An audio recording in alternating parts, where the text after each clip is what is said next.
Hey friends, this is Karen from Blue Rooster Farm, and today we're in the sewing room and I am getting ready to do a tutorial that I have wanted to do for a year now and just haven't found the time to do it. But last summer I made this tote right here. And as you can see, we have solid fabric, we have patchwork, we have a large sawtooth star, and this was just made out of a charm pack. But I have really liked this tote, and what is different with this tote is that it is almost waterproof inside. That is because look what I made it out of.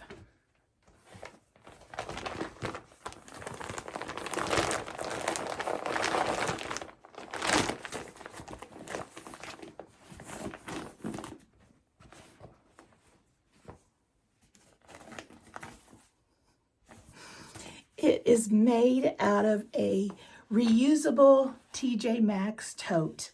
Now this is one of the smaller size. It's not the largest one, but you can certainly use a large one. But isn't this neat? The inside now is this plastic, and the only holes in it are the holes that we stitch through because we're going to quilt on this bag. So if you want to see how to make a quilted tote from a reusable shopping bag, stick around.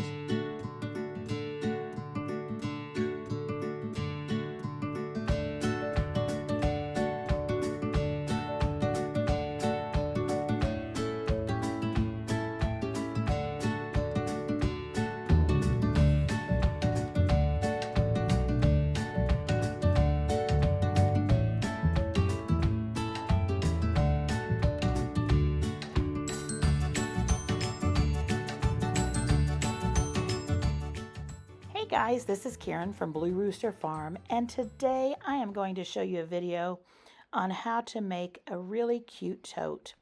Now this one I made last year, and I've been wanting to do a video on this for a long time. Do you notice what this is made of? You're right, it is a grocery store or a store tote that we have converted to a quilted tote. Now you have probably got a collection of these laying around the house, or you have really easy access to them. These are different size totes that you can get from different stores in your area. This one was from Walmart. It's a nice boxy one. This one I probably picked up from Marshall's or something like that. Some of these came from Hobby Lobby, and they're all different sizes, all different shapes.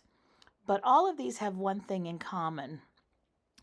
They do have a binding around all the edges. And so all the ones that I had that binding. And what makes this nice is that we can take that binding off, and we are going to have a template to make our own quilted tote. So we're going to use this tote right here to make our Quilt-As-You-Go quilted tote today. And this is one from Missouri Star, and I got a whole bunch of them last year when I went on the shop hop at Missouri Star. Each of their little stores would always give me a bag just like this whenever I made any purchase, and so I have several of them, and so I don't mind using them for this. In fact, they work perfectly for this. I have pulled out a junior jelly roll from a past Sew Sampler box, and this one is a really pretty one. It is called Sun Drenched, and it's by Sweet Fire Road. And I really liked this one because it has some honeybees in it. And I think the colors are really nice, and they can go at different seasons of the year as well. When I saw the honeybees on this fabric, it reminded me that I had shared a honeybee block with you last year. And the honeybee block that I shared with you was 4 inches, and it could be set on point really easily because I wanted to find a block that you can set on point to make these stripes all around it. So here is the pattern, and I will link the video that goes with this pattern in the description box below, and you can download the pattern and then watch the video on how to put it together. I ended up putting a border around the bee block just to pop that bee out a little bit better, and I ended up making a 6-inch block finished. So you can decide what size block you want to use. If you have a bigger bag, you'll want probably a bigger block just to let it stand out. So I grabbed my trusty seam ripper, and now I am taking the binding off. And it is really easy to take the binding off of these bags. I just take out 1 stitch every inch or 2, and then you just grab hold of the binding and just pull it, and it should come off really easily. And so you're going to want to take the binding off of both sides. And you do want to be careful. You don't want to tear your bag. And you're not going to use your binding, so that will end up being trash. But I'm going to take off the binding on both sides. And I'm also going to take the handles off. So here's just taking the back of the bag here and pulling these handles off, pulling out a few stitches, and they just pop right off. So I am going to keep the handles. We're going to be putting cloth and batting over them, but I am going to keep them just to have some stability in my handles. So I'm going to go ahead and finish taking all of this bag apart, and then I'll bring you back when it's done. And now I have all of these parts taken apart, and you're going to have 3 panels. You're going to have 2 side panels, and then there's going to be 1 panel that's the front, the back, and the bottom. Again, you don't need the binding, but keep hold of the handles. Now, since this is a quilted tote, we are going to add batting. Now, you can add any kind of batting you want, and I'm just using the regular batting that I use for quilts, and it's a polyester cotton blend. So I'm going to be cutting this batting just about 1/2 inch on all sides, larger than my panels. I'm going to adhere it with some Elmer's glue, and then I'm going to make sure it dries thoroughly before I start using it. The one thing nice about this bag is when we adhere the batting to the back or to the ugly side, we're going to have a pretty side inside, and it's also going to be easy to clean. It's the plastic mesh or whatever it is that these bags are made out of. So here's what it looks like when you have your panels all adhered with the batting. And here are some of the choices of glues that you can use. We have Elmer's the liquid glue and Elmer's the stick glue. And both of these are perfect to use. They won't gum up your needle. And so as you can see, I've left a little bit on the edges, and then that glue will just keep that batting in place and allow me to quilt on it without the batting shifting. Now, the first thing that I did once I had my batting attached is I found the previous folds for the sides and the bottom, and I just went ahead and marked those and drew a line where those folds occurred on the batting.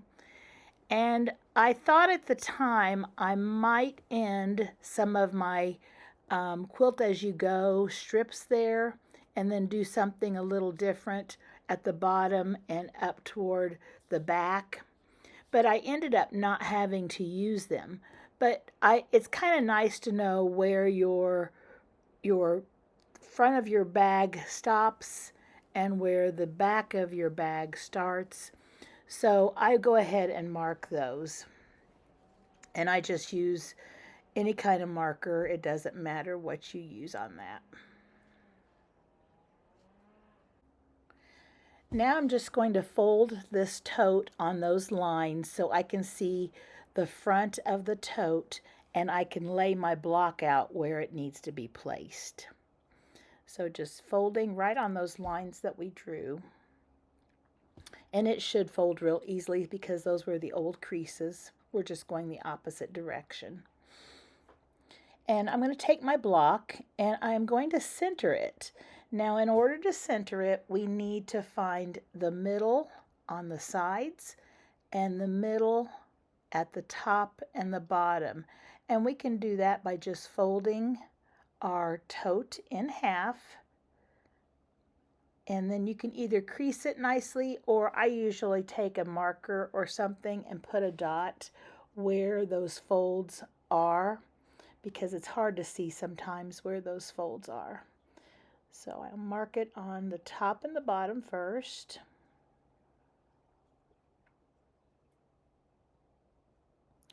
Then I'm going to fold it the other way, and I'm going to mark the sides. And you want to make sure you're matching not the batting, but the tote. So just check and make sure your tote is lined up.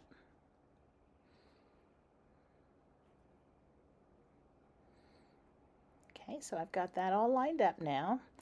And I'm just going to draw a line to connect the dots that I've made, and then the very center where those lines intersect will be our center point, and the lines will be where our corners of our blocks are going to lay. Now, if you have a big tote that you're making, you can definitely have a nice big block, and it will save you a lot of time making this tote. The larger your block and your strips are, the quicker this tote will come together.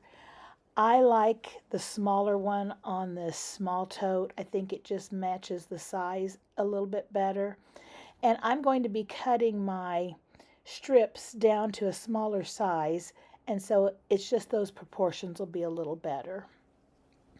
So I've matched the top and the bottom corner to those lines, and I've matched the side corner with the side lines. And I'm going to take this to my sewing machine, and I'm just going to stitch in the ditch all around that honeybee. And then I think I'm also going to just go between the wings. I ended up not doing the stripes just because I didn't want to mess with that. You can do vertical lines, you can do horizontal lines, you can do diagonal lines, but I'm just going to do stitch in the ditch for this one. So here I have it all quilted down, and on the back you can see the quilting. I used my regular quilting needle, and also just make sure you have a longer stitch length, nothing too small. When you're sewing, if you notice it sliding a little bit at the bottom, you might want to use a walking foot. I really didn't have any trouble. I would just kind of lead it with my hands. Now I'm pulling out my jelly roll pieces, and I'm trying to decide what thickness I want my strips to be. So a jelly roll strip is 2.5 inches wide, and I've decided to cut mine exactly in half. That way I can use both pieces and it will look really nice. So when you cut a jelly roll strip in half, you end up with 1.25 inch strip, and that strip will be 3/4 inch finished once it's sewn onto your tote. So I went through and picked out the colors that I thought would look good on this quilt, and cut those strips. I will tell you, I had about 10 strips left, so you're going to use about 14 strips if you're using a bag this size and you're doing a block this size. So you definitely don't need a jelly roll. You can just also cut yardage. You can cut fat quarters. Fat quarters on this would be long enough. Now, if you're using a big bag, you have to make sure your fabric is going to be able to go across the bag in one piece. So just watch for that. But I'm just going to continue cutting all of these in half. I just start with so many, and then I just cut more as I need them. And I'm trying to get a good variety of color.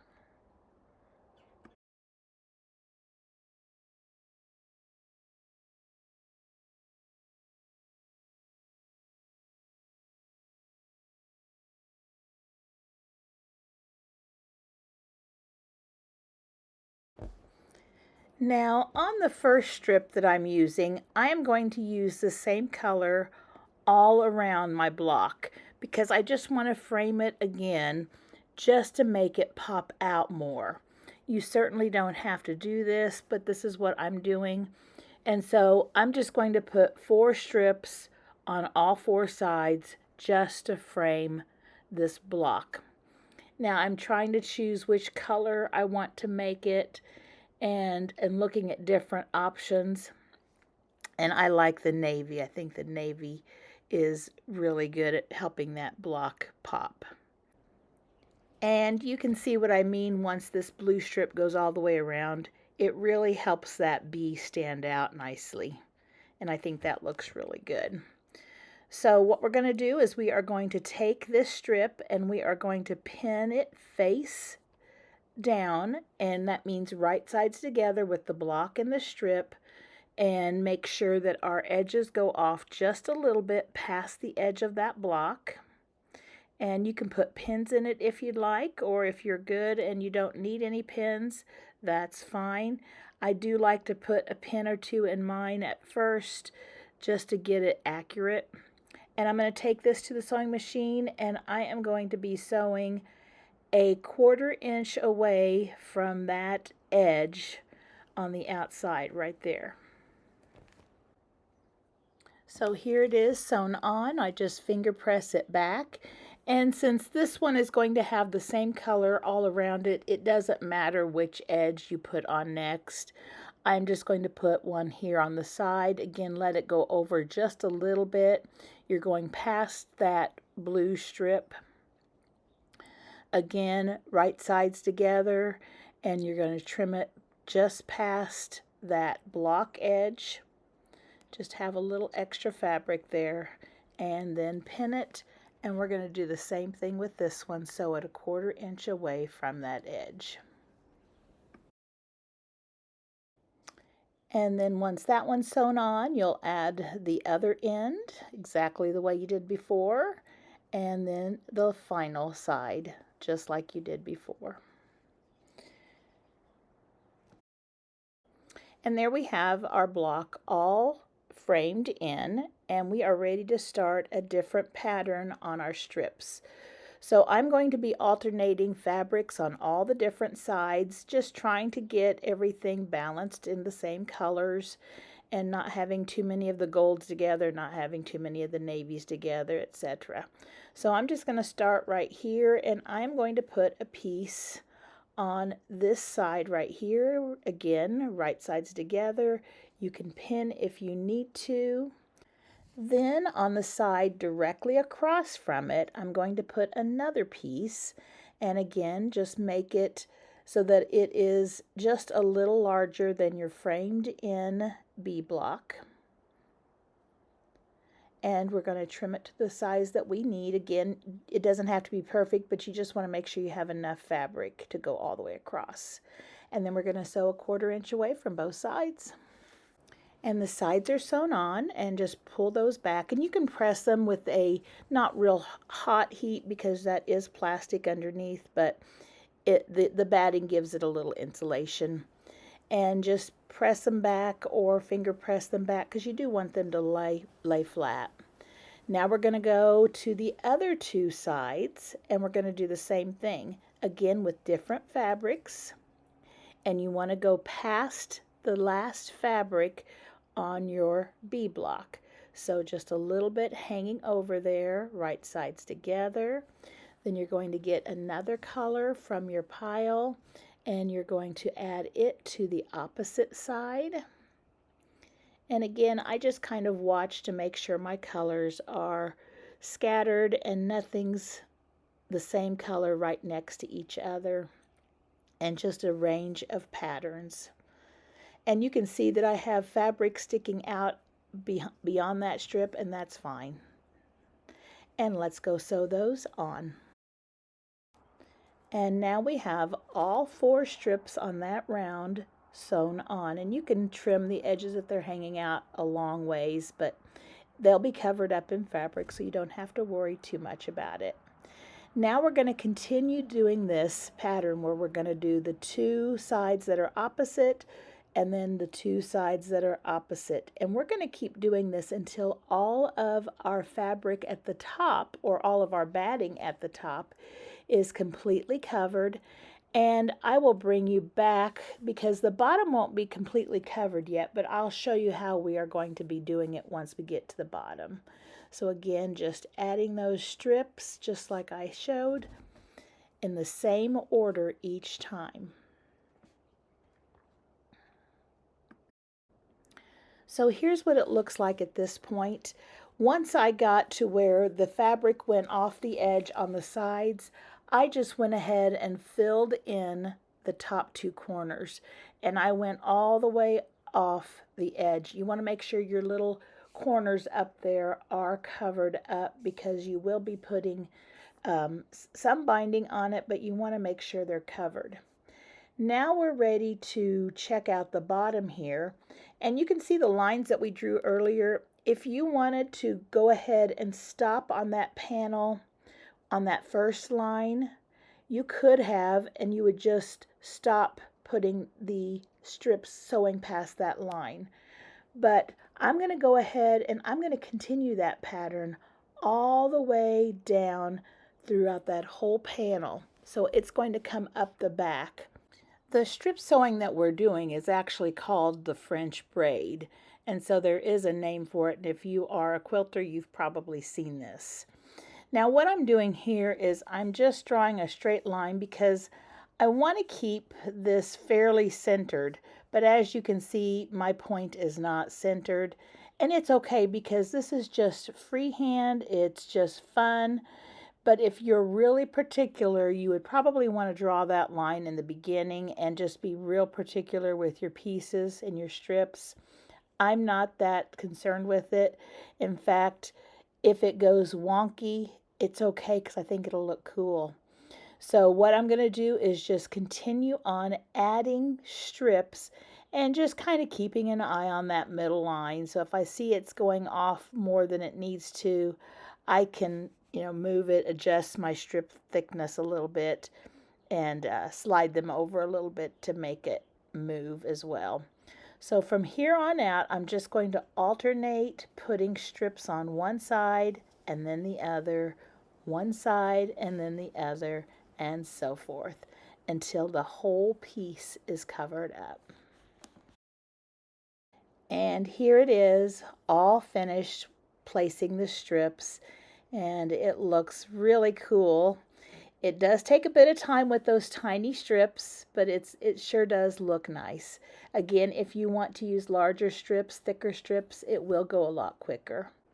And at this point, we can flip our quilted portion face down, and just using a ruler, we can trim off all of the batting and edges that are hanging over past the original tote. Now you don't want to cut the tote bag on this one because it won't line up with your side pieces if you do. So just be careful, but you want to get it right on that edge. And so just lay the ruler there, make sure it's lined up with the edge, and then with your rotary cutter you can easily just trim all of that off.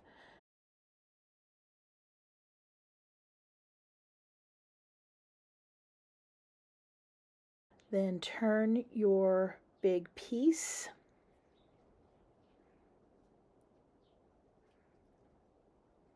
and you can do it the same thing on all sides.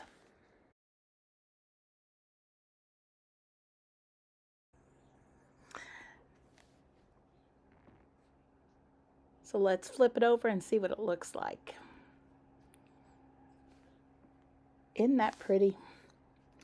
So pretty. We can fold it up and kind of see what the front's going to look like. There's what the front will look like. And then the back will be looking like that. And this is how it's going to stand. Just like that. And you can see my braid did go wonky, but it looks really cute, I think, still. So I'm happy with it. So now let's do the sides. The side panels can be done in a multitude of ways.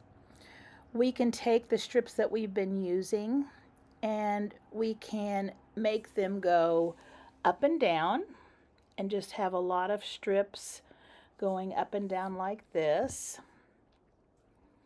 Just sewing them, quilting as you go. And that would be really pretty. Or we could have them going across. maybe you have some strips left that weren't very long, and you could just do a bunch of them across like this and just fill that whole panel in with the strips going across. Those would be great ways to do the side panels.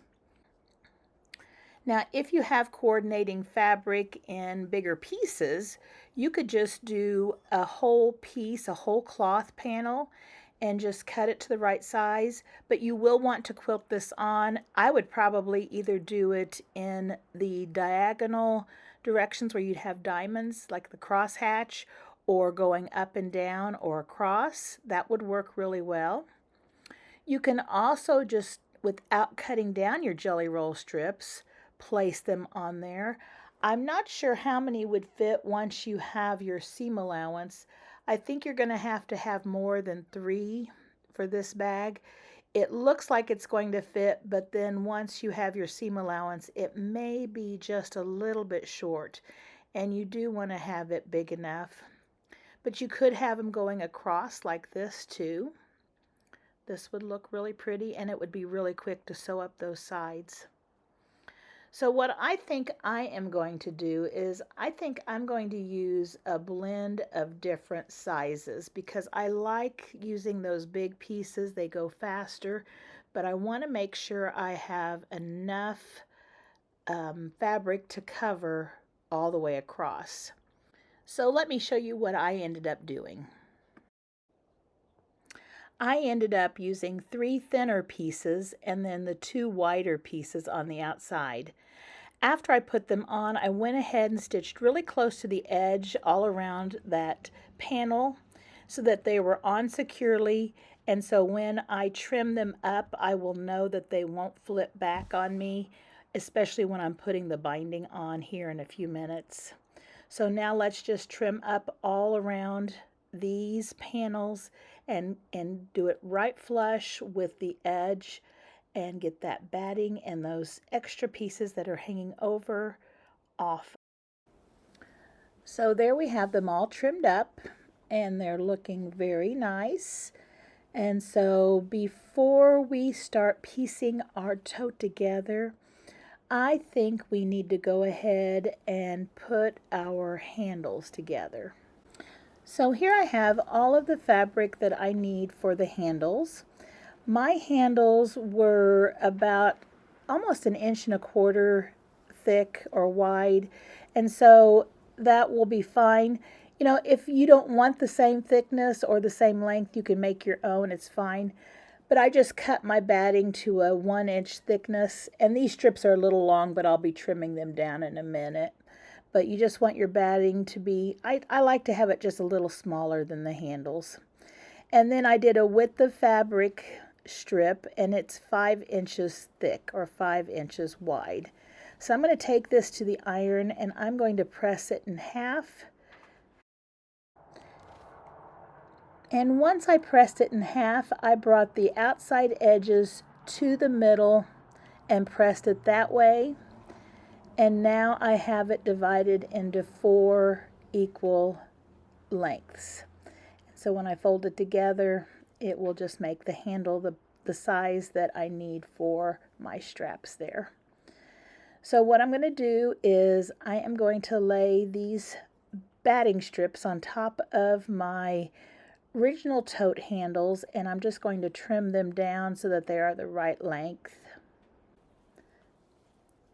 Then I'm going to take some of my Elmer's glue. I'm just going to use the Elmer's glue stick, and I'm just going to adhere the batting onto the handle just so it doesn't slip around on me. And so you can pin it, and if you want, you don't have to even put it on there if you think you can keep it from slipping around, but it does help for me, I think. So just add a little bit of that glue. Place your batting on it and then trim your batting to the correct size.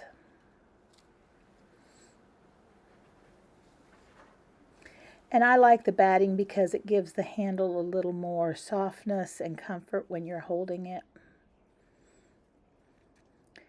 Then what we'll do is we'll place our handle next to the fabric, and we want to have it hanging out about an inch on both sides or a half of an inch on both sides. So just give yourself enough fabric that you can tuck it in and not have a raw end, because we want our ends to be finished since they will be seen. So I just lay that on there and decide how long I need it. And I like to stick it inside that fold because it holds it much nicer and it won't pop out when I'm sewing it. So I think I've got probably about an inch hanging over there. And I usually trim those corners off so that they don't stick out when I fold them in. So I think I'll do that.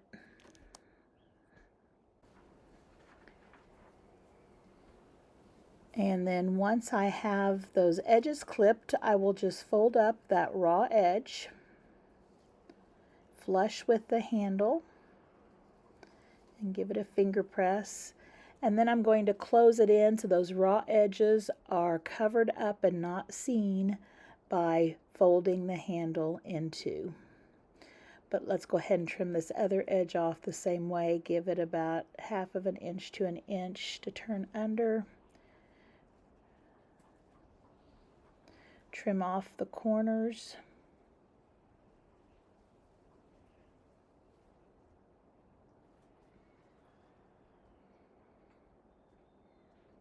And if you would need a little bit of Elmer's glue here to hold it, that would be fine too. So now we're just going to flip it in half. And I've got my clips right there, my Wonder clips, and they work really nice. Or you can use pins as well, either one to help hold it. And I'm just making sure it's not folded or leaving a pucker or sticking out the edges there.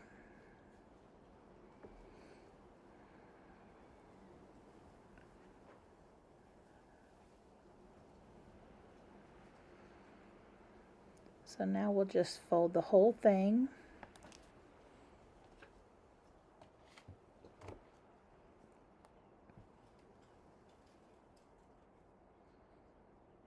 And like I said, sometimes they kind of want to do their own thing. So if you want to add a dab of Elmer's glue there, that would be fine.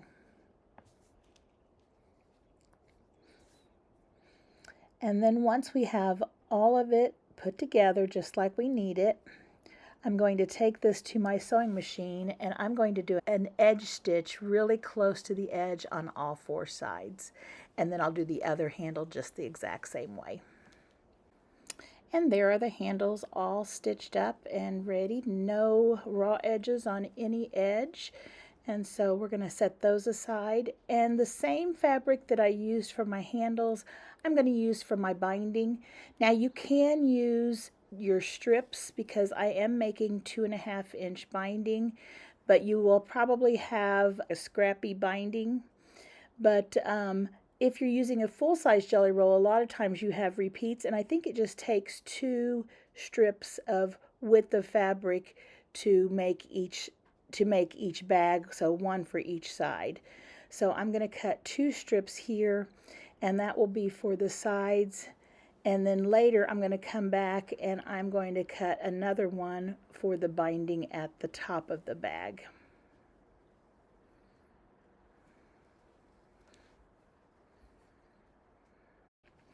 Now when I was making this binding, I went ahead and added the 2 pieces together with the diagonal seam, but you really don't have to because you can use 1 piece for each side. I just wasn't thinking. But to make a diagonal seam, just put them together like that and sew across. And when you get that sewn across, you have a nice straight seam and it turns out nice and flat when you put it into your tote.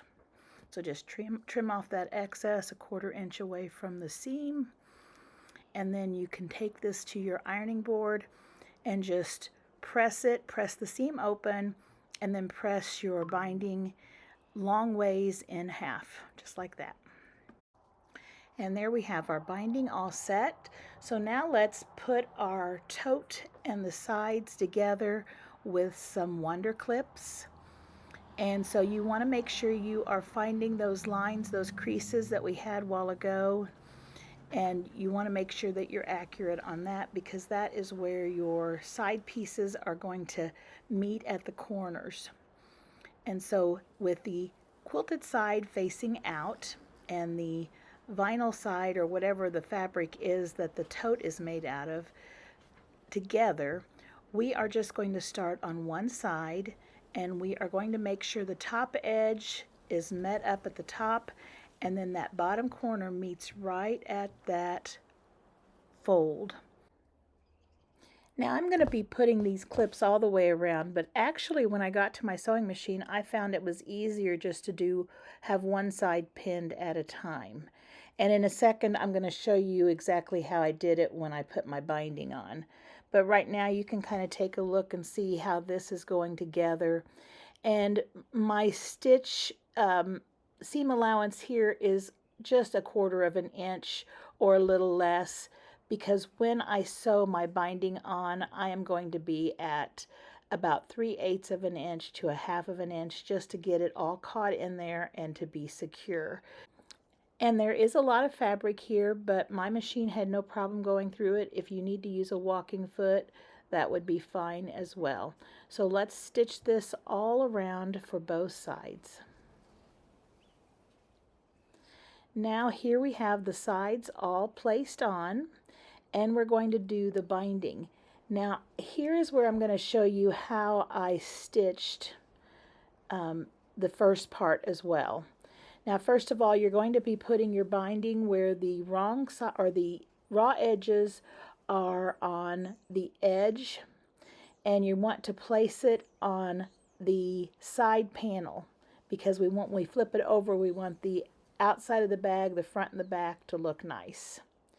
So what I'm going to do is I'm just going to pin on one side, and as I sew, again, 3/8 of an inch to 1/2 of an inch is a good amount.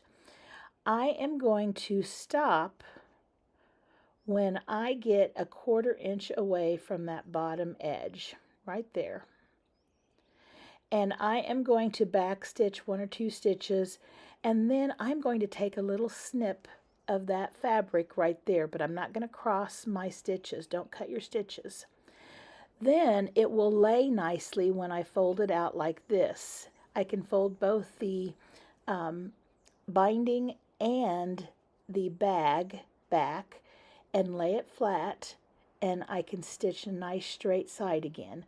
Again, once you get to the end, you want to, at 1/4 inch away, stop, back stitch a couple of times, and then take a snip right there at that 1/4 inch spot. Again, don't cross your stitch line.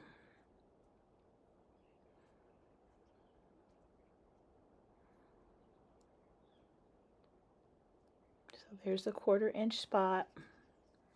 I would just take and cut right there. Okay, then you can open up your bag again, fold it back, and just do the same thing on this side. Just move that top part of the binding out of your way and stitch, and go all the way up to the top.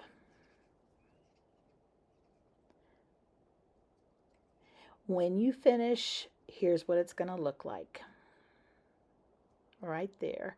It's all on now, and you can see it looks very nice. Now we have the binding attached on both sides, and we just need to trim the excess binding away from the top. Just get that out of our way. And you don't have to cut it perfectly right now. We'll trim it up nicer later. And now we're going to be flipping our binding over to the front, and we are going to be pinning, clipping, gluing, whatever works for you. I do like to use Elmer's glue, so I will be putting mine on with Elmer's glue and ironing it.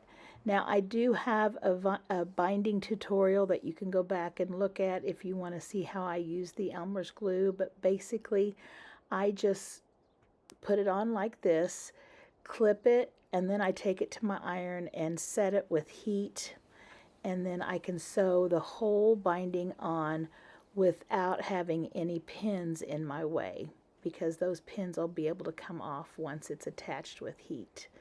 So I'm just going to put this all the way around just like this, and you want to cover up that seam that you made when you were adding your binding.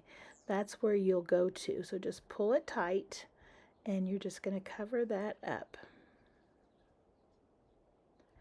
Now once you go around the corner, it's the same thing we did a while ago, except this time we don't have to take any trimming or anything.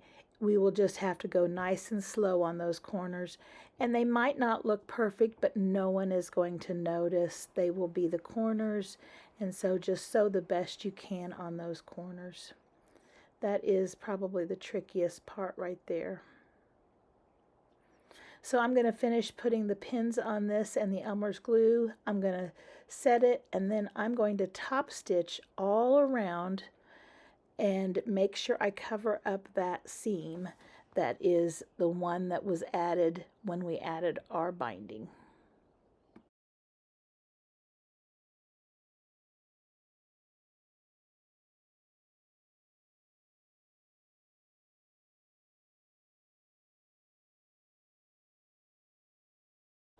So there is what it looks like all finished, and if you looked at my corners you would notice they are not perfect, but you don't notice them at all when you're looking at the bag. You would have to open up the corners and look carefully to see that they're not perfect. So now what we need to do is we need to trim the binding that's excess off right next to the top edge of the tote, because we are going to be putting our binding on the tote now. And so we are going to see that we don't have enough with just 2 strips, so I'm going to have to add another strip of width of fabric by 2.5 inch piece of fabric for the binding. And so here I have it all ready. It's just one width of fabric. And so I like to start on the back, that way it's not real visible in the front. But what you want to do is you want to place it in the inside of the bag. And I find that when I sew, I like to sew the inside, and that makes it a little easier on my machine. Now I also have one of those little bases that allows you to put the fabric underneath and stuff, but I just didn't want to pull that apart and get that opened up because I have a quilting table connected to mine. So I just found that if I placed my binding on the inside and sewed it that way, it will work better. And then once I do the outside stitch, when I flip my binding over, I turn my tote inside out, and again I'm able to stitch on the inside of the bag. But you can do whatever works best for you. So I left a long tail, and then I'm going to start right where that first clip is, maybe a little bit after it, because I want to make sure I have a big enough gap there where I match up my 2 pieces. And I'm just matching it up to the tote and just bringing it all the way around. That way I can sew it on.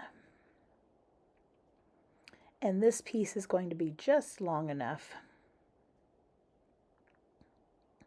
Now, depending on the size of bag you're using, you might need a longer piece of binding for the top, but I'm going to have at least a 2.5 inch overlap, and that's what I need.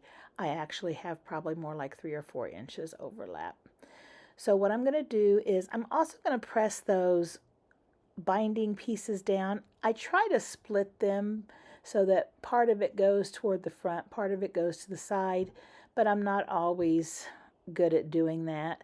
So it's okay if you want them to fold back or if you want them to fold forward, just make them go whichever way you want to. And that way when you sew on them, they will hold the way you would like.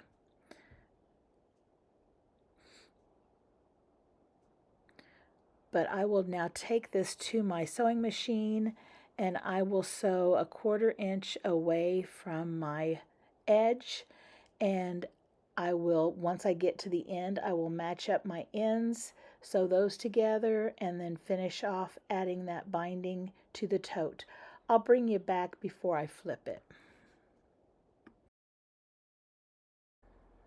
And now we have the binding all attached. Now we just need to flip it over and just pull it and kind of finger press it so that there's no puckers in it. And again, I am going to do the same method I did a while ago. I'm going to use my glue stick. I am going to put the glue on it. I'm going to fold over the binding.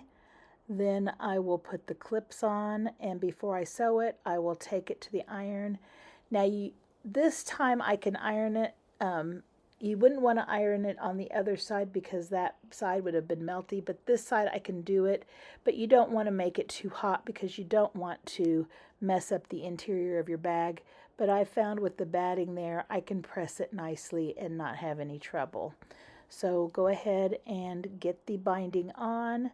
Give it a nice heat press, and then what you're going to do is the same thing you did on the sides. You are going to sew right next to the edge of that binding, and you want to have that binding covering up the stitch line that you made when you were adding the binding. And again, this is easy to do. I do turn my bag inside out when I stitch this part, but you can do whatever you like. But I find that turning it inside out works best for me. If you have the base of your machine that comes off the little arm, use that. That works fine too.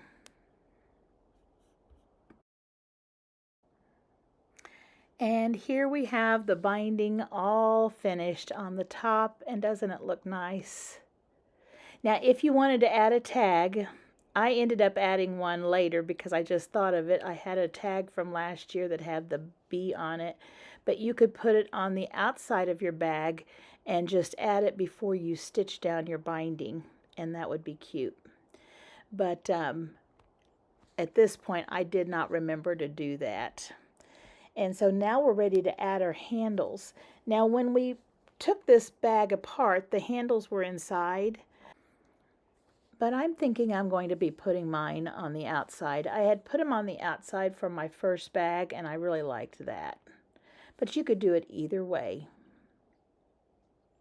And you know, if you had wanted to have longer handles, or if you even wanted to have a handle that was a shoulder strap, you could add that as well. And there's my first bag that I made, and there the handles are on the outside. So I'm going to go ahead and make them on the outside. And what I'm going to do is I'm going to decide how far apart to put them. And I find that using the bag that I have, if you have another one, you can use that as the template, or you can just measure. And since I had another bag, I just laid it down and just determined where my handles went by matching them up with that bag.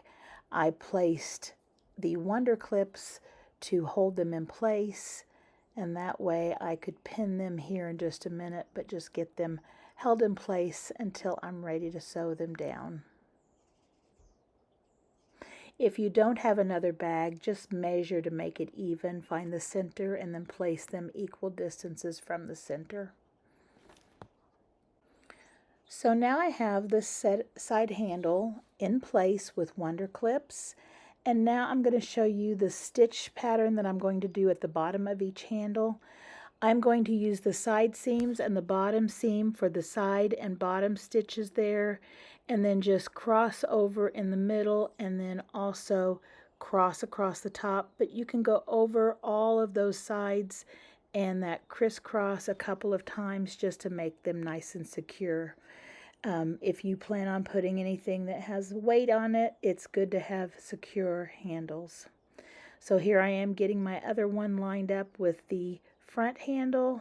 Now that I've got that one in place, I can put it in the right order, and just make sure your handle is looped correctly.